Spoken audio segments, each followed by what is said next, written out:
contratou, ajudou, patrocinou, apoiou.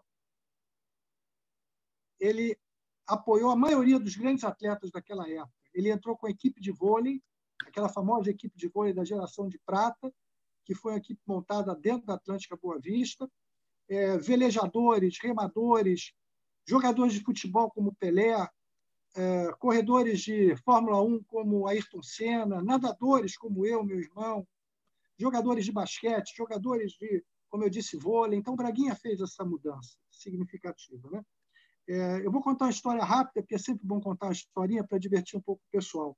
Eu, na Olimpíada de 76 em Montreal, com 17 anos, fui muito bem na Olimpíada, bati um recorde olímpico, fui 2 vezes finalista, eu nadava pelo Fluminense na época.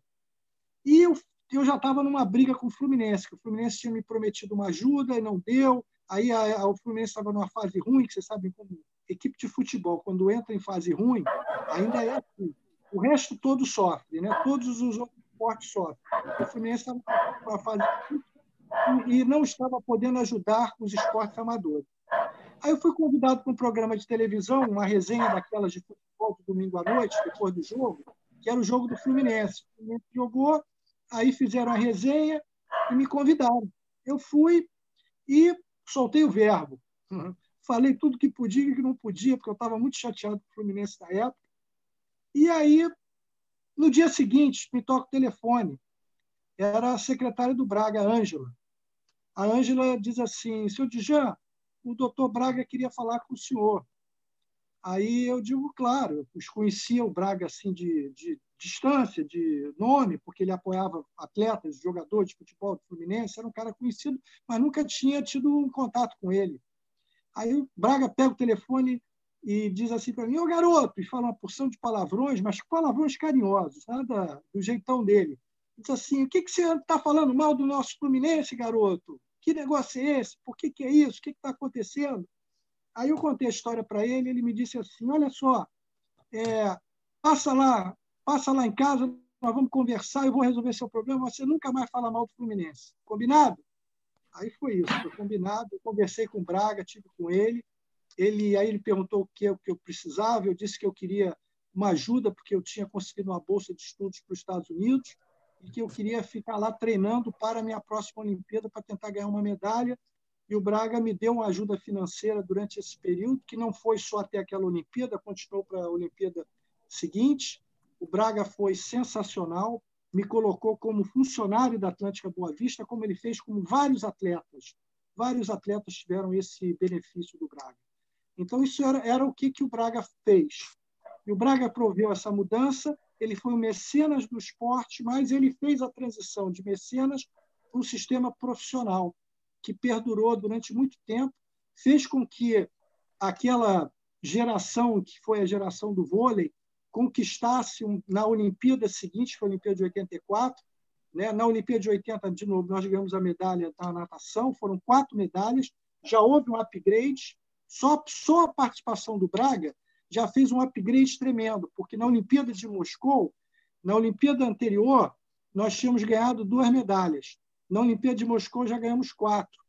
E na Olimpíada de Los Angeles nós já fomos para 8 medalhas, né?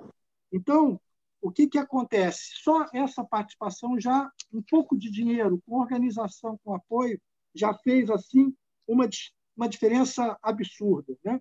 Mas, nesse período também, a gente não pode deixar de falar da legislação. Houve mudança na lei, porque a lei que regia o esporte era uma lei que durava desde 1941, que era uma lei da época de Getúlio Vargas. Aí, na década de 70, houve uma nova legislação, um novo marco, que foi chamado Marco do Esporte. Então, essa lei, que foi a Lei 6251, foi uma lei que abriu a possibilidade da regulamentação do esporte. Então, essa lei já fez uma mudança. Houve uma modernização em relação a isso, né? Isso refletiu o apoio do Braga, o início do profissionalismo, a mudança na legislação permitiu com que a gente conseguisse conquistar essas 8 medalhas. Tá? Aí, em 1985, houve outra mudança brutal também. Eu sei que a maioria aqui gosta de futebol, eu gosto também. Né? Vou revelar que eu sofro lá com o meu Vasco da Gama, como o nosso amigo Edson sofre aí com o Botafogo dele, mas futebol é uma coisa que é a referência. Então, na década de 80, antes de 1982, aqueles que viam futebol vão buscar que dificilmente você não via patrocínio na camisa dos jogadores de futebol. Essa visibilidade não existia por lei. Então, houve uma mudança que, em 82, se permitiu que as marcas patrocinassem jogos de futebol.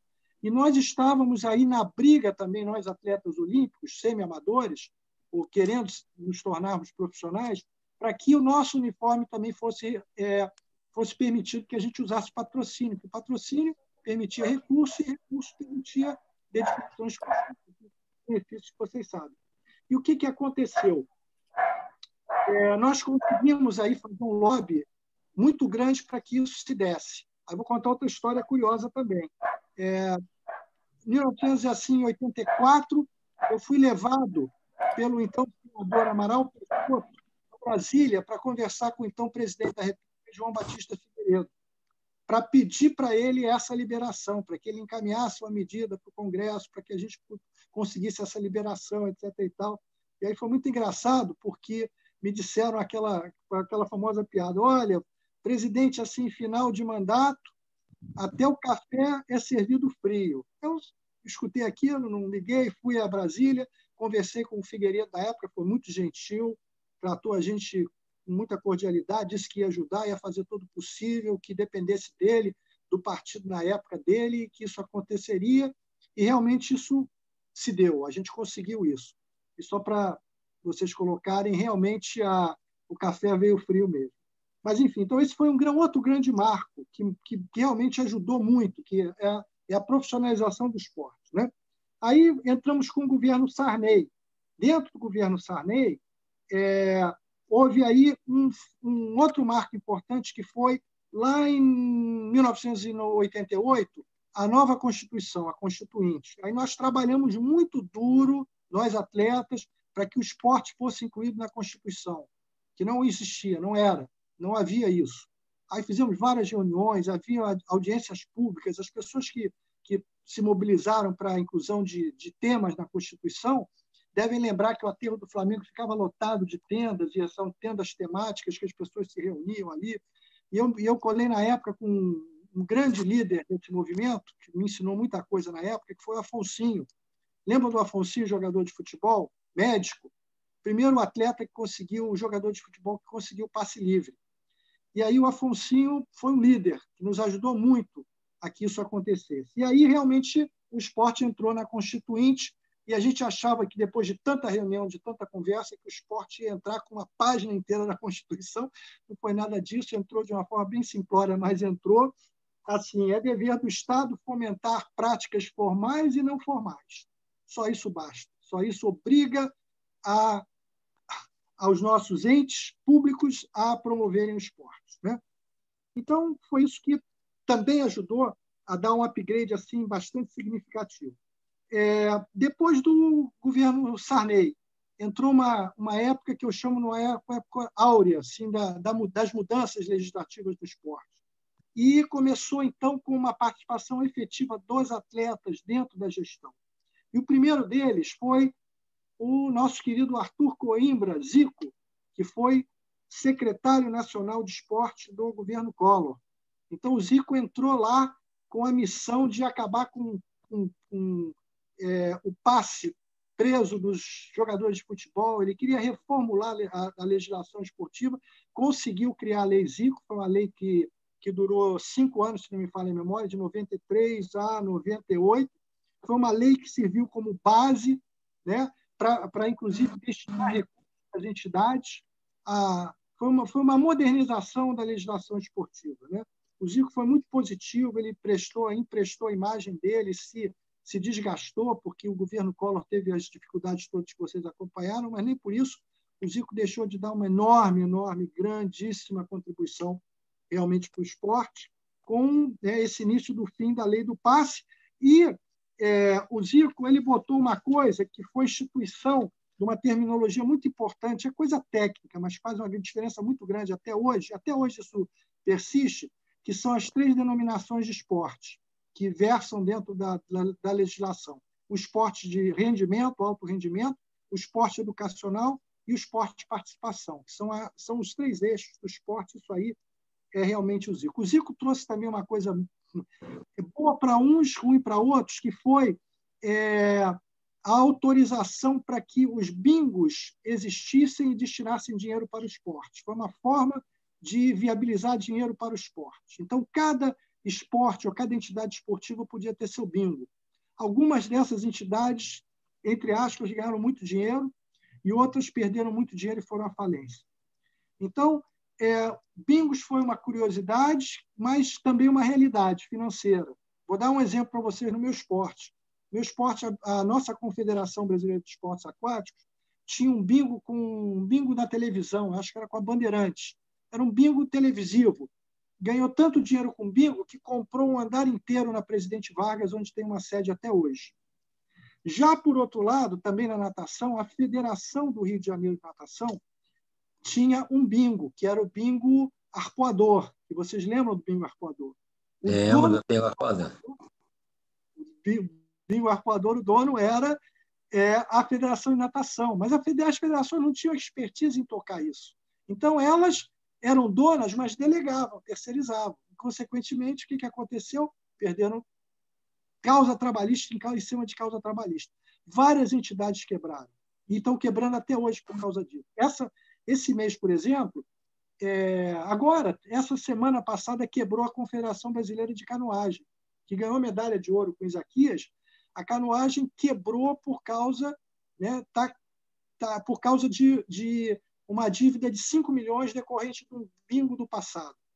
A Confederação Brasileira de Vela Motor, na época, também quebrou, decorrente de outro bingo. E agora, tem aí um mês, o COB entrou, intercedeu para para saldar essa dívida da Confederação, assumiu essa dívida, o COB, sempre ele, o COB é uma entidade magnífica, espetacular, que é uma verdadeira salvadora da pátria, acabou de assumir a dívida do bingo da Federação de Vela, da ordem de... Eles estão pagando R$500 mil por mês durante 145 meses. Olha só o tamanho da dívida. Olha o tamanho da dívida acumulada.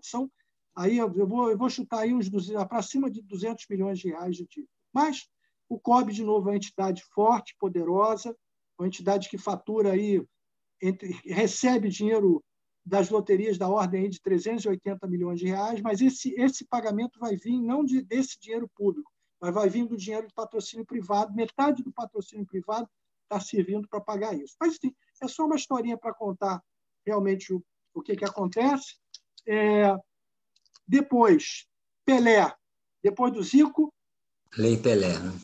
Antes do Pelé, eu quero fazer uma correção, justiça. Antes do Pelé, depois do Zico, Bernard Rasman. Bernard Rasman, do vôlei, foi secretário nacional, assumiu o lugar do Zico e fez uma coisa espetacular na gestão dele, que foi trazer as estatais para patrocinar o esporte. Então, até hoje, nós vemos estatais patrocinando esportes que surgiram dessa época. Então, foi uma forma de compensar a perda de recursos. O vôlei recebeu o Banco do Brasil, a Caixa foi patrocinar atletismo, se não me falha a memória, natação teve com Correios. Então, isso foi uma mudança assim, significativa que a gente agradece muito ao Bernard pelo que ele fez aí nessa gestão dele. E depois o Pelé, Edson Arantes do Nascimento, foi o grande... criou uma lei chamada Lei Pelé, lei que está aí até hoje. Ela já sofreu 8 alterações, mas é a lei mais forte que perdurou no esporte. É uma lei que tem... A gente chama de uma coxa de retalhos, porque ela abrange muita coisa e toda hora acontece uma modificação, mas é a lei que faz toda a diferença do mundo, que garante o esporte do jeito que ele é. Então, todo o tempo tentamos alterar e melhorar a Lei Pelé.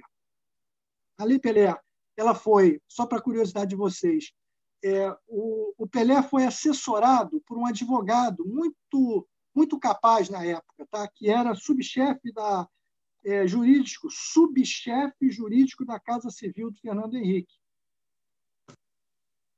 Ele era Gilmar Mendes. Conhece ele? Nossa, então, mãe.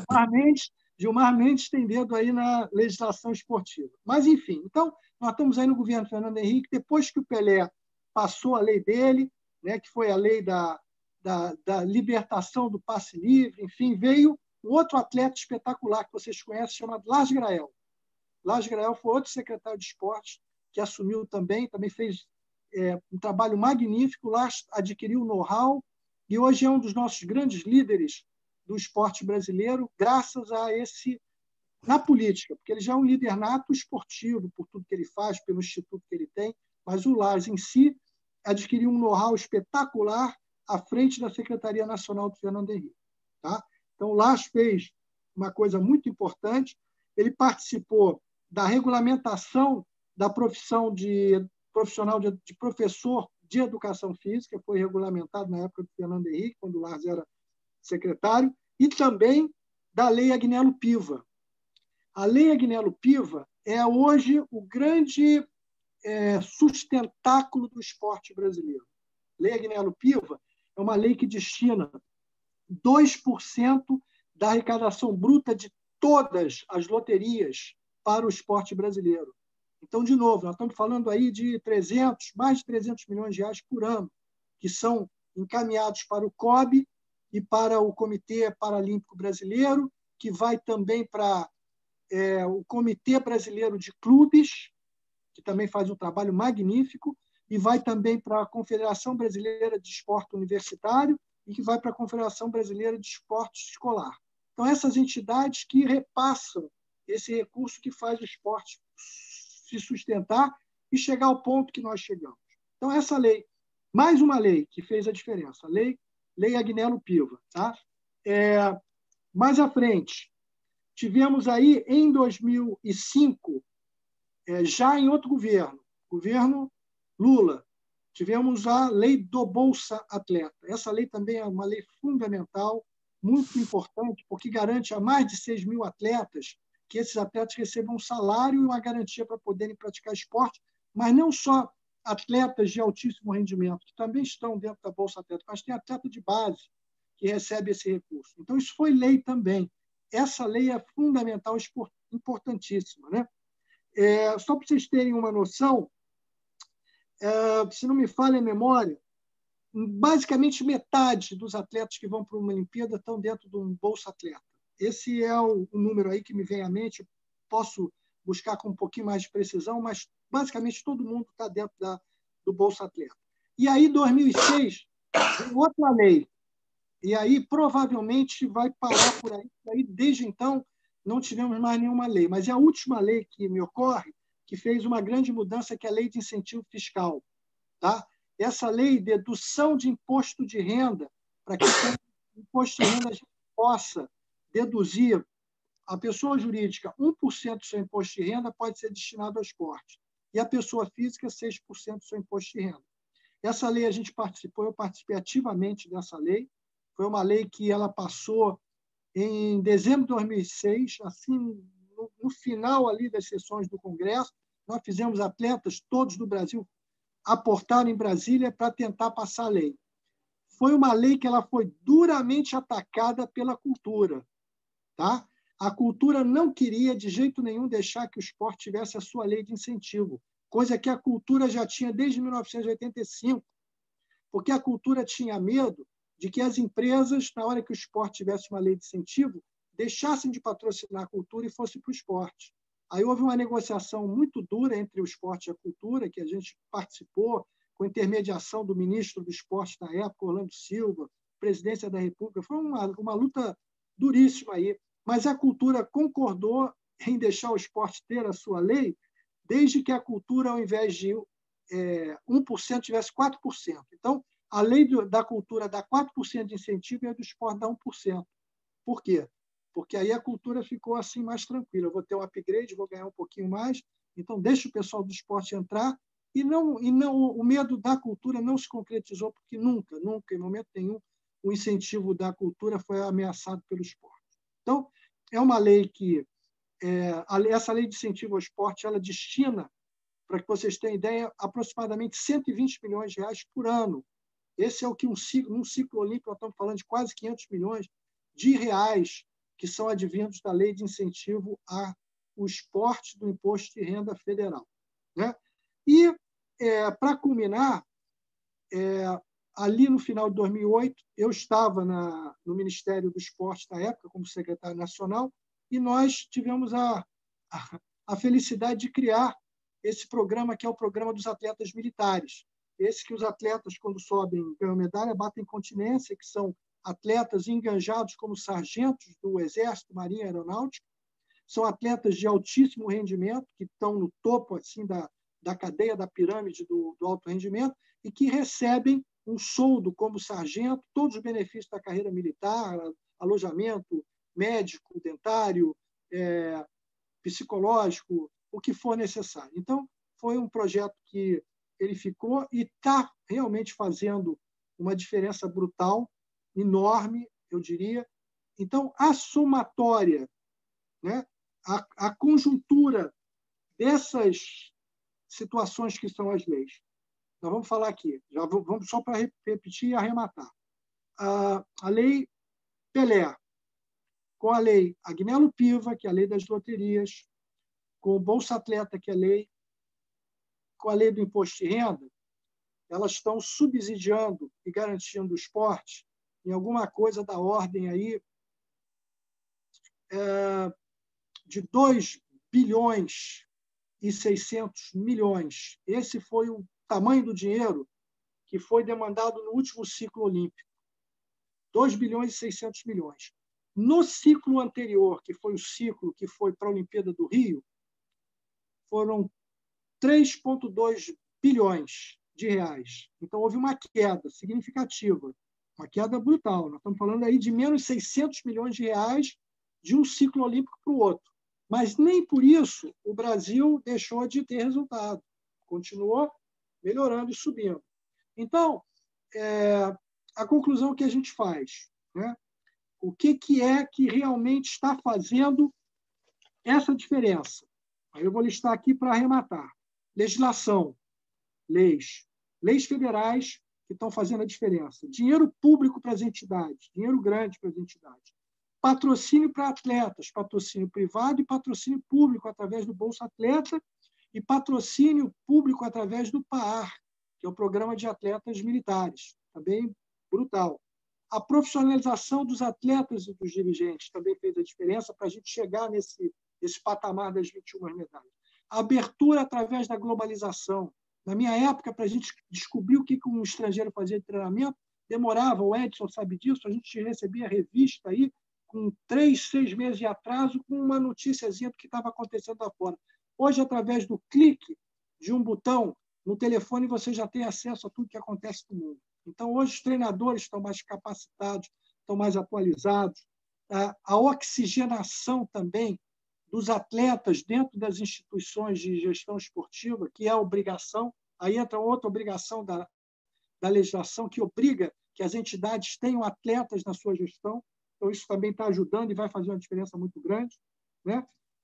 O aumento da mídia. Na nossa época lá atrás, a gente assistia a televisão em 1 ou 2 canais e a gente via esporte. Hoje você tem trocentos canais de esporte, então isso abre possibilidade de mais visibilidade, patrocínio, divulgação, isso gera recursos, gera dinheiro, né? Centros de treinamento que foram construídos no Brasil por causa da Olimpíada, principalmente, e antes da Olimpíada já aconteciam. A gente tem centro de vôlei de Saquarema, a gente teve o centro da canoagem, a gente teve o centro da ginástica, centros esportivos e vários núcleos espalhados pelo Brasil inteiro. Isso também fez a diferença. Importação de equipamentos também fizeram a diferença brutal. Os grandes eventos que foram realizados aqui por causa da Olimpíada e que continuaram sendo realizados muitos depois. E os profissionais de educação física que se capacitaram e viram dentro do mercado do esporte competitivo uma oportunidade. São colocados no mercado aí em torno de 35 mil profissionais de educação física todo ano. Esses profissionais precisam de trabalho e acabam buscando trabalho dentro do alto rendimento. Agora, por fim, as federações que organizam as competições, né? E os clubes formadores, aqueles clubes que, como eu fui formado no Botafogo. Depois do Botafogo, fui para o Fluminense. Depois do Fluminense, fui para o Minas. Depois do Minas, terminei minha carreira no Vasco. Então, circulei nesses clubes todos. Então, esses clubes fazem a diferença e esses clubes são sustentados aí por um valor hoje muito significativo através do recurso da lei do imposto de renda, em que se captam aí 20, 30 milhões de reais num projeto para viabilizar, né, atividades de alto rendimento dentro do clube, como o Comitê Brasileiro de Clubes, o CBC, destinou, para que vocês tenham noção, nesse ciclo olímpico de 5 anos, né, porque foi um ciclo diferente, 630 milhões de reais. É dinheiro significativo que fez realmente a diferença. Então, acabando, o futuro. Vocês vão perguntar, eu basicamente, né, coloquei aí por que foi, o que foi, como é que nós chegamos nesse ponto, né? Aí o futuro, o que acontece daqui para frente? Daqui para frente, algumas novidades importantes que nós estamos vendo. Os atletas com institutos, atletas fazendo atletas. Isso é uma coisa espetacular, magnífica. Então, todo atleta hoje que se destaca, que ganha dinheiro, ele quer dar retorno para o esporte e ele quer montar o seu instituto para, no seu instituto, criar novos atletas.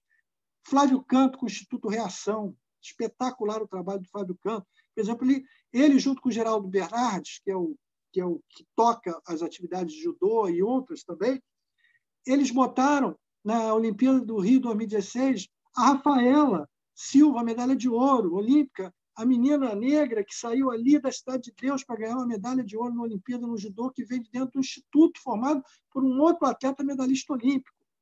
O instituto agora, Gabriel Medina, acabou de ser tricampeão mundial de surf, tem lá o instituto dele, já tem. O cara com 20 e poucos anos, claro, ganha muito dinheiro, mas já está destinando, já está criando novos Gabriéis Medinas. César Cielo tem um instituto chamado Novos Cielos, nada mais forte do que isso. O Gustavo Kirten tem o Instituto Guga Kirten, formando não só trenistas, mas projetos sociais magníficos. O Grael, Lars Grael, Torben Grael, tem o Projeto Grael, aí em Niterói também, espetacular. A Paula, Magic Paula, tem o instituto dela já há muito tempo. Ana Moser, Instituto Esporte e Educação, Bola para Frente do Jorginho, até os boleiros também têm o instituto deles, Gol de Letra do Raí, aí vai, espalhado pelo Brasil. Boxe, vocês viram a medalha de ouro do boxe agora na Olimpíada? Observem o trabalho que está sendo feito na Bahia. A Bahia é um celeiro de grandes boxeadores, não é? Tinha lá o Popó, mas enfim, mas tem muito mais gente, tem campeão olímpico saindo da Bahia. E lá na Bahia tem um cara que é o Luiz Doréia, que foi um grande boxeador, e tem lá o instituto dele, a academia dele, que forma talentos. Então, esses projetos sociais, vou dar um exemplo, o Isaquias Queiroz, que acabou de ganhar a medalha de ouro na canoagem, inédita, nunca o Brasil ganhou medalha de ouro na canoagem, olha que coisa magnífica. Ele saiu de um projeto social segundo tempo no interior da Bahia. Sabe o nome da cidade? Eu vou buscar aqui, porque Ubaiataba. Alguém já ouviu falar de Ubaiataba? Ubaiataba produziu um medalhista olímpico de ouro, projeto social. Então, isso é o que nós vamos ter. Nós vamos ter entidades esportivas, nós vamos ter mais atletas fazendo gestão, né? Nós vamos ter novas regras de compliance, capacitação de dirigentes, mais participação de atletas. Nós vamos ter mais recursos decorrentes de leis aprovadas por atletas que estão vindo nos cargos públicos.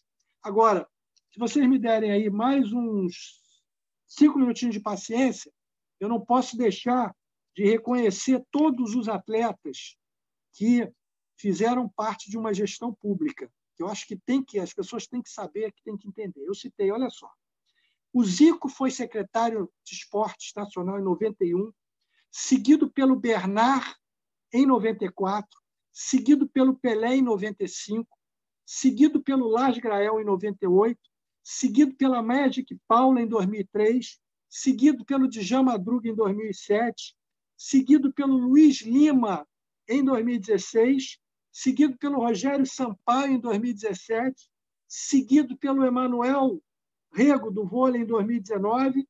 Hoje, o secretário de alto rendimento federal é um campeão do handebol, o Bruno Souza, e lá também, cuidando do esporte de participação, está a Fabiola Molina, E quem cuida do Bolsa Atleta é o Mozia Rodrigues, campeão pan-americano de ginástica. Então, os atletas estão dando a sua contribuição, estão participando. A maioria das pessoas não sabe. Não podemos deixar de reconhecer também, né, o trabalho, mais uma vez, do COB. O COB teve lá um presidente que foi atleta, o Major Padilha, Silvio de Magalhães Padilha, 27 anos presidente do COB. Depois passou, ele foi quinto lugar na Olimpíada de Berlim em 1936. Depois ele passou a bandeira para o NUSMA, Carlos Arthur NUSMA, que foi presidente do COB também, mais, acho que 20 e tantos anos também.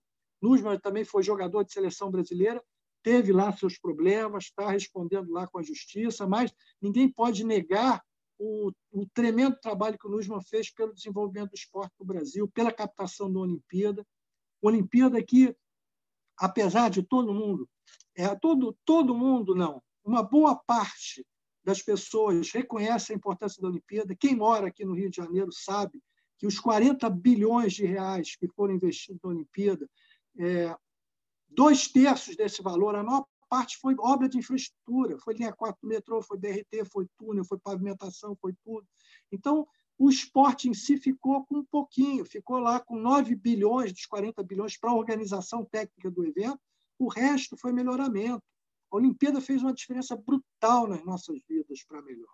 Isso tem que ser reconhecido. Deu um upgrade no esporte, trouxe um reconhecimento para o Brasil de uma forma brutal a nível mundial. O mundo viu o Rio de Janeiro com olhos que nunca tinham visto. Nós tivemos orgulho, como nós nunca tivemos, de organizar um evento daquela magnitude, de uma forma diferente. Eu queria reconhecer alguns homens atletas do Legislativo que fizeram a diferença. Aurélio Miguel foi deputado, o João Derli foi lá do judô, foi deputado federal, o Bernard Rasman foi deputado, o Éder Joffre do boxe foi deputado também. Luiz Lima é atualmente deputado federal, atualmente ativo, trabalhando muito pelo esporte. E temos aí 2 senadores do esporte. Senadora Leila do Vôlei. Quem está acompanhando a CPI da Covid está vendo a senadora do Leila do Vôlei lá atuando, dando cortada e pancada para tudo quanto é lado. E o Romário, o senador Romário. Romário, jogador de futebol, Romário está marcando golaço. O Romário passou, muita gente não sabe, o Romário é responsável pela criação, pela inclusão dentro da legislação esportiva, na distribuição dessas verbas da loteria, entrou o Comitê Paralímpico de Clubes. Então, agora, vocês vão ver um upgrade enorme, porque o Brasil, hoje, é uma potência olímpica, não é uma superpotência olímpica. Porém, no esporte paralímpico, no paradesporto, o Brasil é uma superpotência porque está no top 10. Então, vocês vão ver o que vai acontecer agora com esse Comitê Paralímpico de Clubes. Vai o Brasil ficar aí no top 5, vai chegar, é questão de tempo também. Então, esse é o reconhecimento que eu queria fazer. Vocês me desculpem se eu falei demais, eu acho que se me deixar aí eu falo um pouquinho mais, mas é isso. Eu vejo com olhos bastante positivos o futuro. O Brasil terminou essa Olimpíada, de novo, em 12º lugar, está liberando o top 10. Eu vejo com excelentes olhos a possibilidade disso acontecer, da gente chegar no top 10, ou Los Angeles, 28, acho que Paris ainda talvez não, mas Los Angeles, 28, ou acho que é Melbourne, o Brisbane, eu não me lembro a cidade da Austrália, que vai ser dia 32. Então, as perspectivas são boas, desde que a gente siga no caminho certo e com o apoio de todos vocês para o esporte. Muito obrigado, meus amigos. Desculpe aí me alongar bastante, mas foi um prazer aí falar isso para vocês. Estou à disposição aí para o que precisar, se ainda tiver tempo, se não for estender demais. Tem que abrir aí, Marcos, o seu microfone. Djan, um prazer maior ainda o nosso de ter aqui você com a gente. Realmente, algumas coisas, aliás, eu desconhecia, né? Inclusive no tocante às leis, né? Muito obrigado. No meu caso, me esclareceu algumas coisas, inclusive até do Paralímpico, que eu iria fazer a pergunta, e acaba que você elucidou com maestria do Romário, que eu nem sabia que trabalhou junto a essa lei. Tá? Olha, muito obrigado. E eu abro aqui o espaço para perguntas. Quem tem, eu peço ao Luciano que faça aí a fila. Tem o Robert aí, o primeiro, né? E depois os outros consequentes que quiserem fazer, tá bom? Na sequência, depois do Robert, tem Neide Brilho e o Cláudio Vale. Tá. Então, boa noite, meu querido Jean Madruga, parabéns pela brilhante resenha. E eu sempre digo o seguinte, que uma resenha como essa, um bate-papo como esse, dentro de um Rotary, é de uma precisão cirúrgica de informações que nós não temos isso na mídia aberta, na mídia televisiva. Quer dizer, a gente, quando está no meio de lideranças, de altos executivos, altos empresários, e a gente tem um depoimento desse seu, realmente é engrandecedor até algumas informações que não chegam a gente. Então, eu queria te parabenizar. Mas a pergunta que eu queria fazer a você é o seguinte, dentro dessa sua lisura e dentro do seu compliance, nós temos visto nos últimos anos, e foi até bom saber que você está alinhado a isso, a questão dos atletas militares.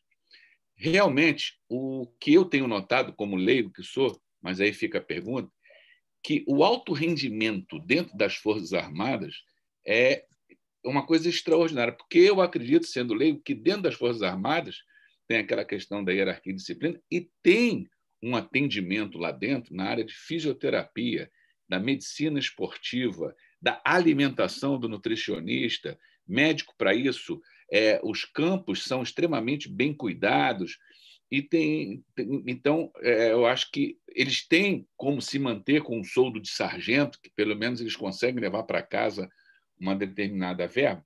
Em contrapartida, a gente vê que em determinados esportes, com toda essa dinheirama, como você colocou, de 600 milhões, a gente não vê uma alta performance. Por exemplo, no caso de vela, uma surpresa para mim, vamos ter que pagar aí 200 milhões, mas a maioria das pessoas de vela vem de famílias tradicionais, com todo respeito, uma classe média alta ou alta, porque não é qualquer um que pode estar num iate clube de Niterói do Rio de Janeiro, né? Claro, temos um programa de canoagem, você citou aí 3 ou 4, mas eu queria que você me desse esse paralelo, porque eu acredito que vale a pena, de repente, eu não tenho nada contra o militar nem a favor do militar, mas de uma verba dessa, entrar dentro das Forças Armadas, seja o Exército, a Marinha, a Aeronáutica, para que a gente possa ter realmente mais superatletas, sei lá, 80% de uma verba dessa, claro, com TCM lá em cima, né, auditoria, para não ter nenhum problema de desvio, como a gente já viu em várias. Mas eu queria saber a sua opinião e tirar essa minha dúvida, porque eu acho bacana, e as pessoas, algumas criticam quando as pessoas fazem isso, né? Ninguém está falando das Forças Armadas, isso é respeito, porque é uma disciplina, mas é que eles chegaram aquilo lá porque eles tiveram vários profissionais das Forças Armadas dando um apoio e recebendo por isso, como deve ser feito. Essa é a minha pergunta. Bom, do final, Forças Armadas, uma das maiores satisfações que eu tive foi ver a Ana Marcela Cunha, nossa campeã olímpica, primeira mulher na natação a ganhar medalha de ouro, na maratona aquática, batendo continência no pódio lá. Ela é sargento. E a Ana Marcela é uma pessoa que ela vinha de uma origem baiana, ela de uma origem de uma certa humildade. E ela alcançou o ápice. E o que esse projeto do PAR permite? Que você receba o soldo do sargento, que eu estimo aqui em torno de R$ 3.500, eu acho que seria mais ou menos esse valor, mas não impede que você tenha patrocínio privado, que você receba Bolsa Atleta, que você receba o valor do clube, o valor da confederação. Então, isso soma e permite que o atleta tenha uma tranquilidade. No caso específico dessa questão de Tribunal de Contas e na questão legal, nós estamos assim muito empenhados nesse momento.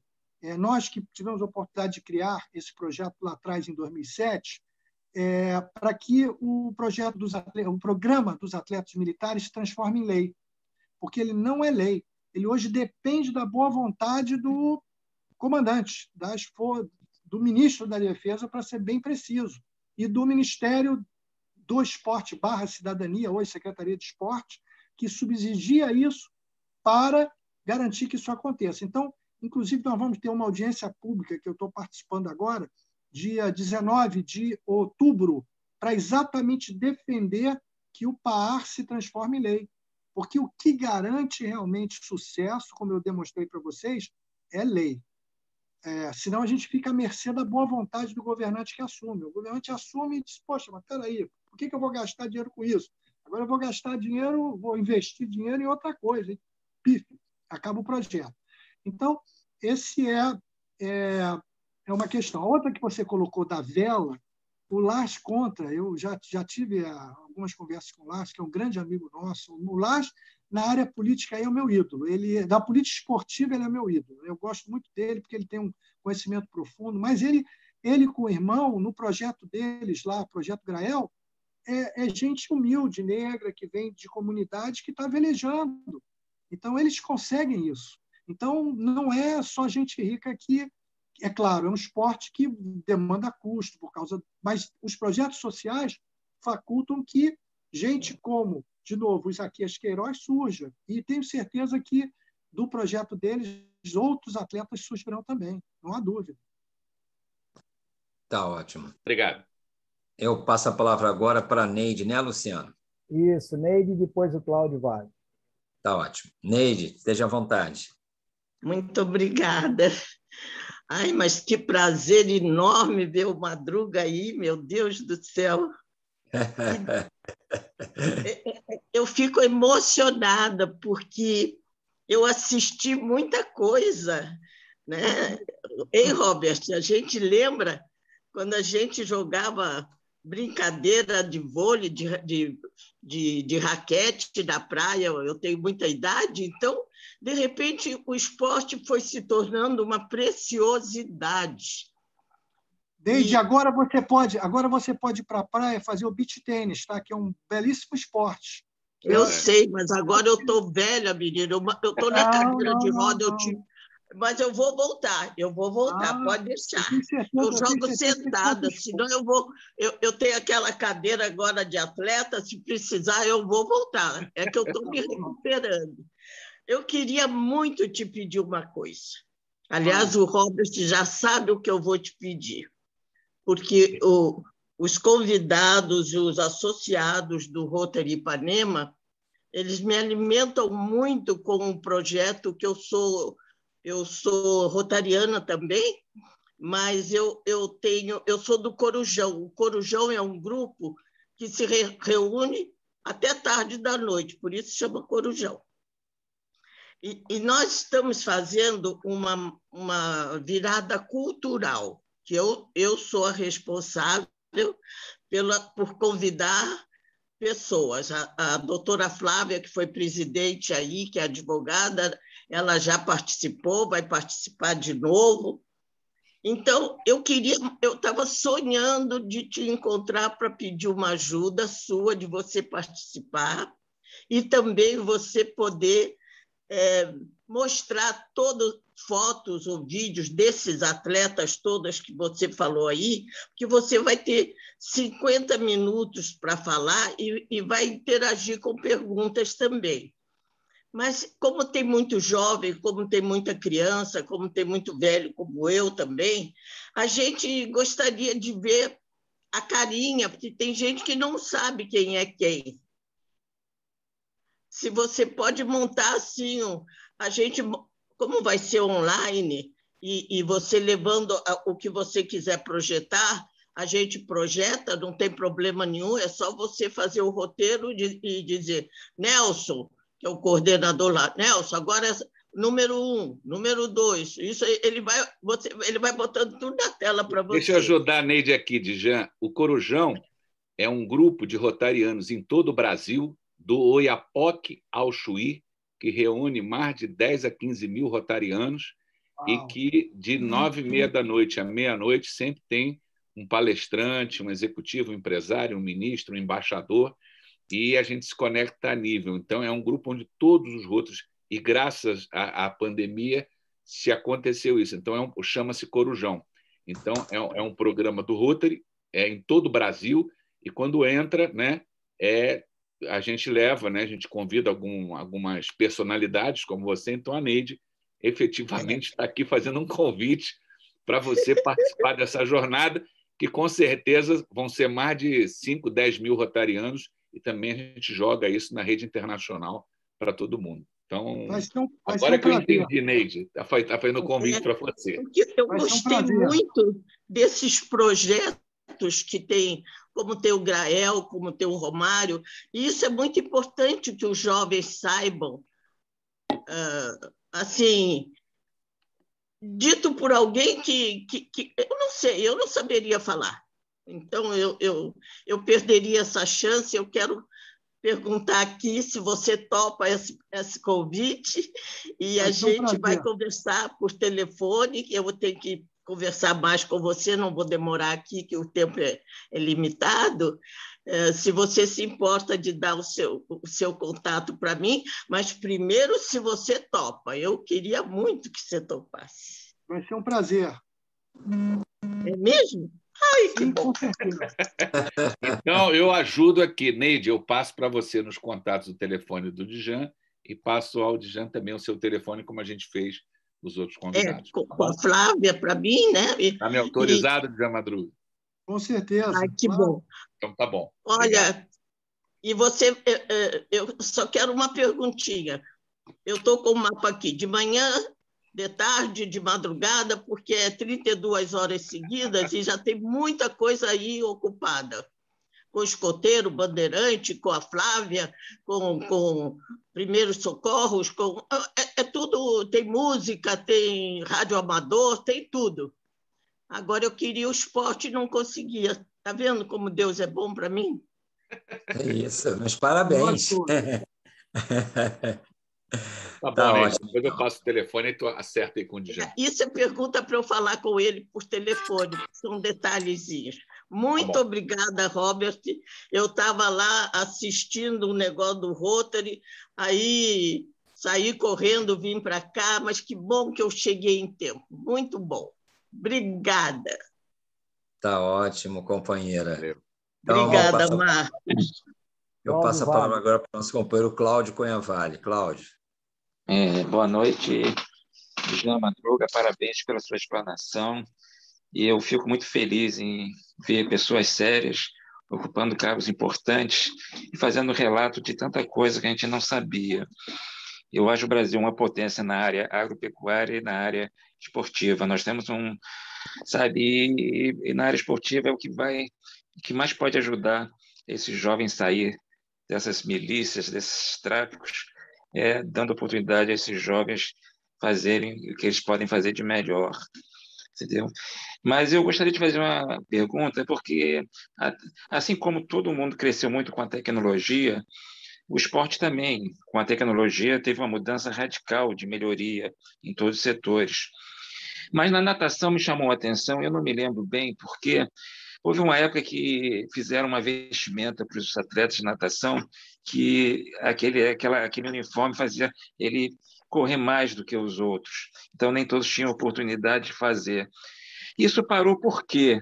Porque será que todos não teriam condições de fazer a mesma coisa? O que houve que essa mudança não aconteceu efetivamente a favor, sabe, do tempo? Que nos outros esportes tudo é anexado. Tá? É isso que eu gostaria de saber.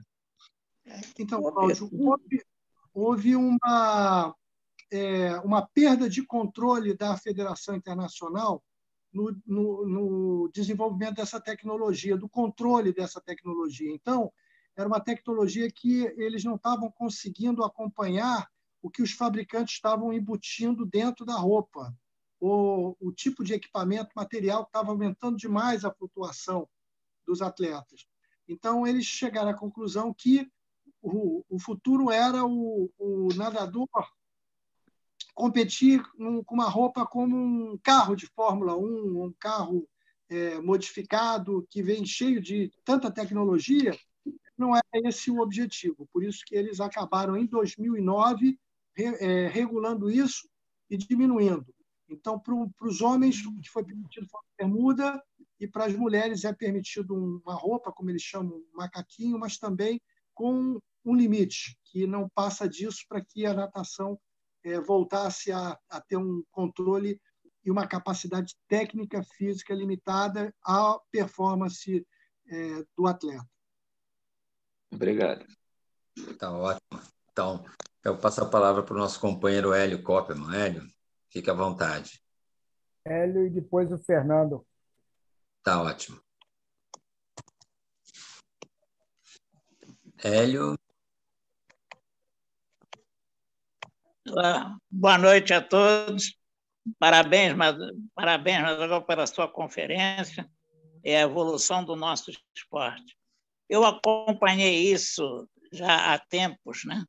E dentro da minha profissão, que é a saúde, que eu sou médico, eu verifiquei que houve uma evolução nessas últimas décadas, desde a década de 80, 70, em que a gente via atletas depauperados e sem uma assistência médica adequada, se dedicando ao esporte sem ter condições. Tanto que, na época, foi trazido para mim um clube profissional de futebol em que os atletas estavam em 8º lugar nesse clube, não conseguiam andar em campo, não desenvolviam bem o que o técnico planejava, e o que fizemos um exame que estava sendo dado muito pouca atenção ao esquema de saúde geral, inclusive uma coisa muito subestimada, que é o exame de fezes. Esse atleta, o que menos tinha 8 vermes, e um estava até, mandei radiografar, estava até com uma caverna pulmonar. Com a melhora com o tratamento, esse clube ainda tirou o 1º lugar. Foi ruim porque não era o meu clube, né? Mas como médico eu fiquei muito gratificado. E na época passou-se então na nossa seleção brasileira também a dar muita atenção à saúde, fazer aqueles exames prévios na Santa Casa, e aí começamos a tirar os campeonatos mundiais. Isso no esporte geral. Quero também fazer uma menção aqui das Forças Armadas, ao qual pertence. Eu fui médico, tive a honra de ser colega do Célio Cordeiro, que foi um dos ícones no vôlei. Eu vi o trabalho do Célio, começando no Corpo de Fuzileiros Navais, onde treinava o pessoal, até chegar à Federação de Vôlei, e foi um dos grandes participantes no desenvolvimento do vôlei brasileiro. E agora eu estou vendo essa evolução toda, modernamente, onde nós temos uma assistência maior aos atletas. Esse desenvolvimento veio por essa parte. Eu queria fazer uma pergunta, se, na sua observação, está sendo dado continuidade nessa parte da assistência aos atletas. Cuidar da saúde e colocar os atletas em condições, porque hoje nós vemos realmente que a coisa melhorou e bastante. Queria uma informação sua. Eu tenho informações do futebol, mas queria uma informação sua sobre os outros esportes. Muito obrigado. Parabéns pela palestra. Obrigado. Doutor Hélio, assim, houve uma mudança enorme, muito significativa, associada a essa presença da equipe multidisciplinar de cada atleta que tem hoje chance de disputar uma medalha olímpica. Desculpe.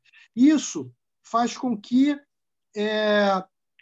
como me disse uma vez um medalhista olímpico, isso me disse lá atrás, ali por volta do ano 2000, ele me disse assim: Djan, hoje em dia, o médico ele é tão importante quanto o treinador.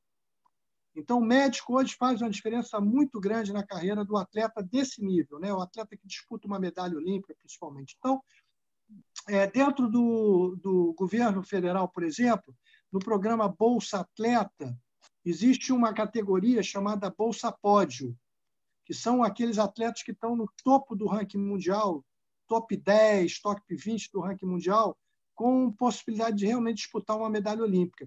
Esses atletas recebem dinheiro para pagar treinador, o médico, fisioterapeuta, o preparador físico, psicólogo, nutricionista. Então, essa equipe multidisciplinar hoje faz toda a diferença.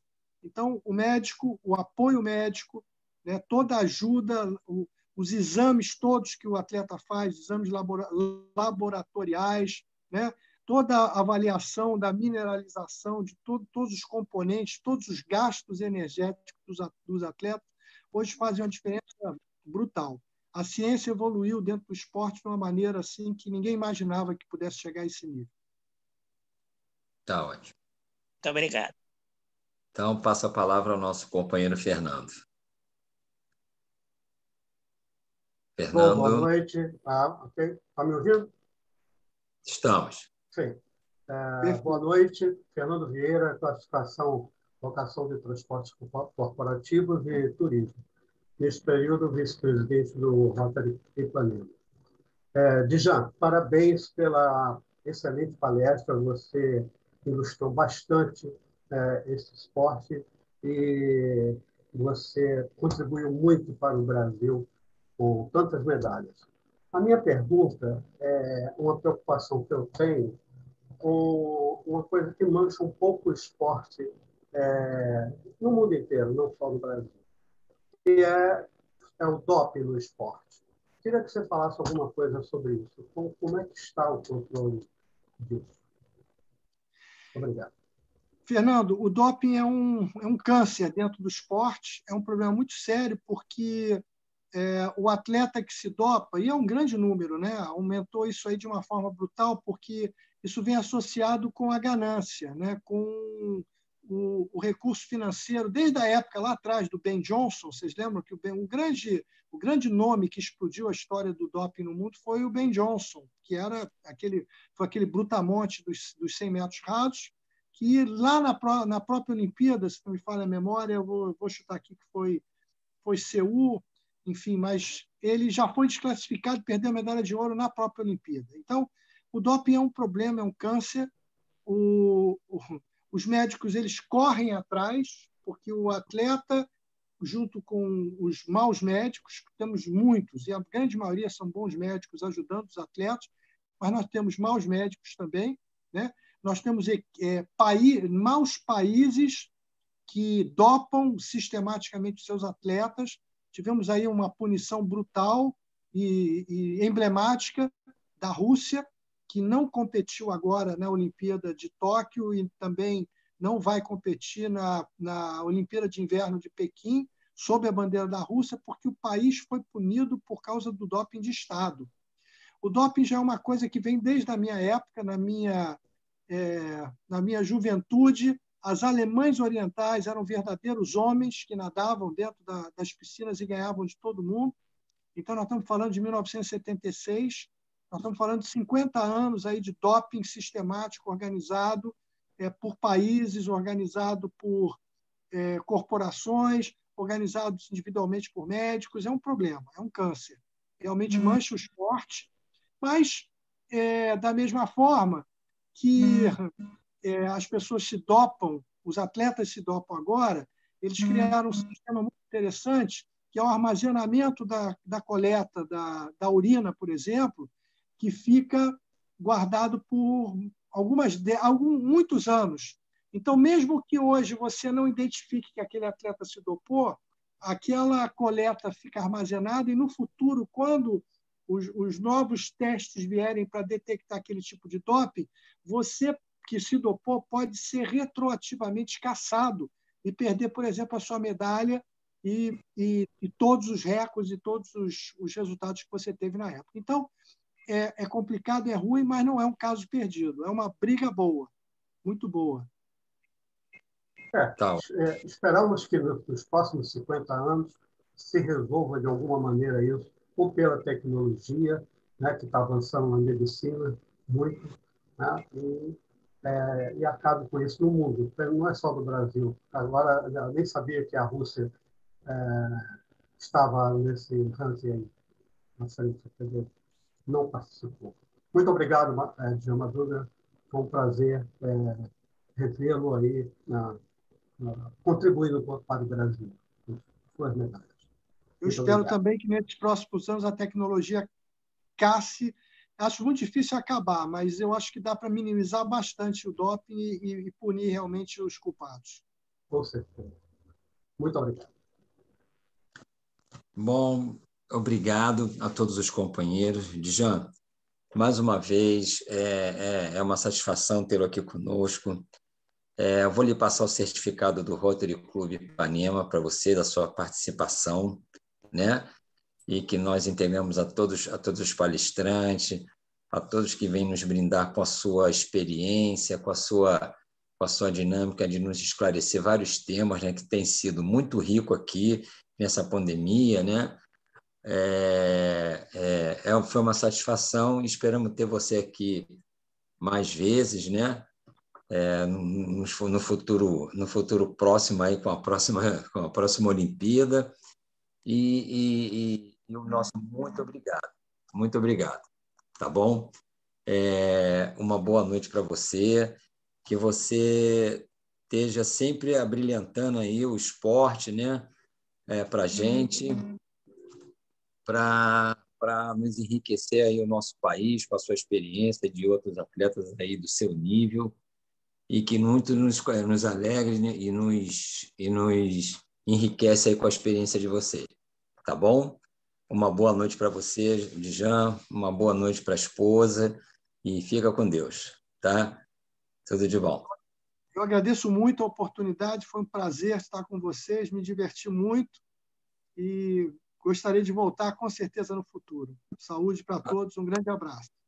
Tá ótimo, então. Saúde para você também, uma boa noite, um grande abraço. Volto a palavra aqui ao nosso companheiro de protocolo, Luciano Landardelli.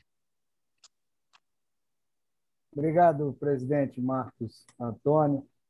Só agradecendo, desejo a todos aí uma boa noite, todos os companheiros, companheiras, visitantes, convidados que abrilhantaram a nossa reunião. Não poderia deixar de agradecer a presença do Djan Madruga pela excelente apresentação e agradecer a todos os convidados, Andréa Góes, o Edson Campelo, presidente da Confederação de Esporte Master, a Ludmila Milito, a Evelyn Góes, ao Cláudio Dantas, Patrícia Medrado, José Reis, a Birkhard Cordes, César Roberto Basso, Nery Infante e a nossa companheira Neide Brilha. Então, a todos uma boa noite, um bom descanso, fiquem em paz. Retorno a palavra ao nosso presidente para o encerramento da reunião. Tá ótimo, então. Obrigado a todos os companheiros, companheiras, os aqui presentes, os convidados, os participantes, né? Foi uma honra tê-los todos aqui conosco. E, mais uma vez, uma boa noite a todos, bom descanso e fiquem com Deus. Obrigado a todos, gente. Tá? Uma boa noite. Boa noite a todos. Boa noite. Quinho. Boa noite, Cláudio. Os microfones estão abertos. Obrigado, gente. Obrigado, Djan Madruga, pela atenção. Obrigado, Cristina. Obrigado a todos aí. Nossa companheira Catiúcha Perry, obrigado pela presença. Andréa Góes. José Reis, obrigado pela presença.